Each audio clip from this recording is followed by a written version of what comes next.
tentang bisnis internasional. Perkenalkan, nama saya Wardatu Zakia, NIM 2002-21157, kelas D, S1 Manajemen.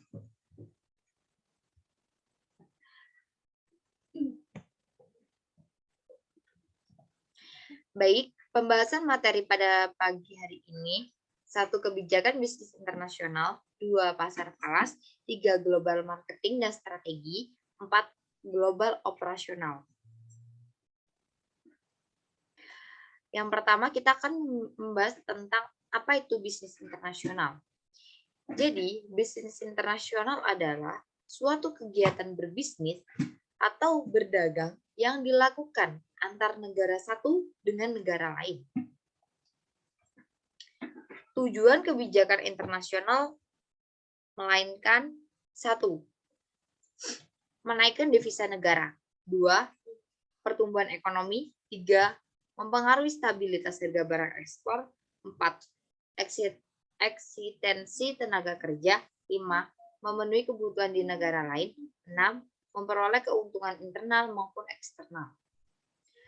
Kebijakan perdagangan internasional adalah berbagai tindakan dan peraturan yang dijalankan suatu negara, baik secara langsung maupun tidak langsung, yang akan mempengaruhi struktur, komposisi, dan arah perdagangan internasional secara di negara tersebut.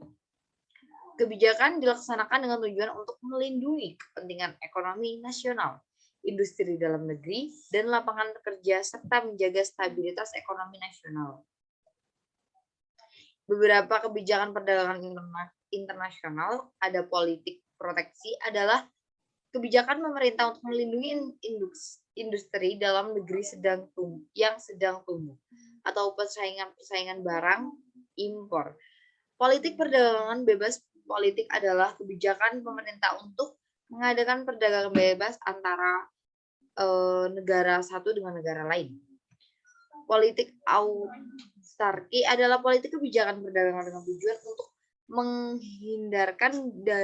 menghindarkan diri dari pengaruh-pengaruh negara lain, baik pengaruh politik, ekonomi, militer, hingga kebijakan ini bertentangan dengan prinsip perdagangan internasional yang menganjurkan dengan adanya perdagangan bebas.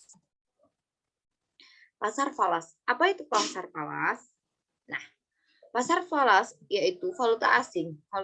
Valuta asing adalah mata uang asing atau negara lain yang diterima. Ini digunakan dan diakui sebagai alat pembayaran yang sah dalam perdagangan internasional. Mata uang satu negara dipertukarkan dan diubah menjadi mata uang negara lain di pasar umum. Untuk transaksi mirip dengan transaksi jual beli, di pasar ini terjadi pertukaran atau transaksi mata uang yang berbeda berdasarkan nilai tukar, yaitu bertujuan untuk beberapa hal. Tujuan devisa dalam transaksi global adalah sebagai berikut. Yang pertama, sebagai perantara transaksi di negara lain. Yang kedua, misalnya oleh wisatawan asing mungkin.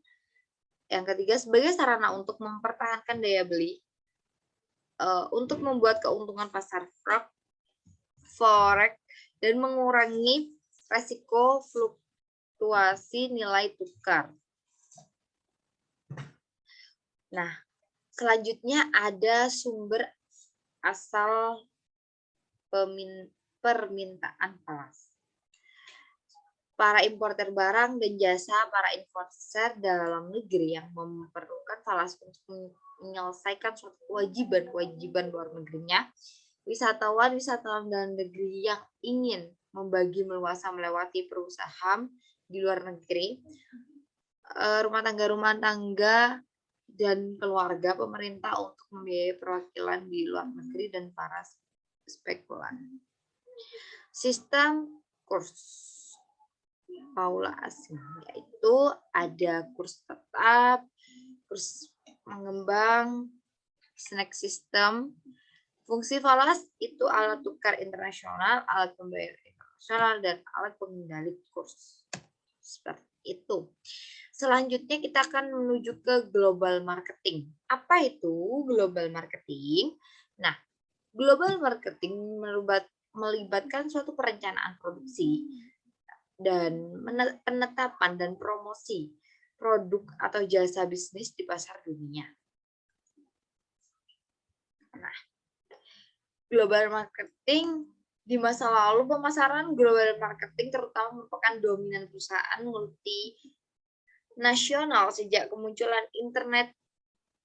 Bahkan perusahaan kecil pun dapat menjangkau pelanggan di seluruh dunia. Lanjut ke manajemen HRD global. HRD adalah tingkatan dari Human Resource dan Development. Dapat diartikan sebagai manajemen sumber daya manusia. Sumber daya manusia atau karyawan adalah salah satu aset yang sangat penting dalam sebuah perusahaan. Globalisasi. Apa itu globalisasi? Globalisasi adalah suatu proses yang menjadikan suatu benda atau perilaku sebagai ciri dari setiap individu di dunia ini tanpa dibatasi oleh suatu wilayah. Nah, strategi globalisasi ada beberapa. Yang bisa dilakukan adalah ekspor, yang pertama. Yang kedua, negosiasi kesepakatan waralaba. Yang ketiga, membentuk usaha patungan. Yang keempat, melakukan investasi langsung di negara lain. Baik, selanjutnya ada global operasional. Global operasional itu ada beberapa, dibagi beberapa. Yang pertama adalah strategi internasional. Yang kedua itu ada strategi internasional, ada multi domestik, ada multi global strategi, dan strategi tradisional. Seperti itu. Untuk strategi promosi, langkah yang harus diperhatikan dalam rangkaian aktivitas manajemen pemasaran, ada kegiatan pada strategi promosi merupakan langkah di bidang pemasaran berupa interaksi atau komunikasi yang dijalankan perusahaan dengan konsumen atau pelanggan. Ya, mungkin itu yang dapat saya sampaikan. Kurang lebihnya mohon maaf. Terima kasih atas perhatiannya. Wassalamualaikum warahmatullahi wabarakatuh.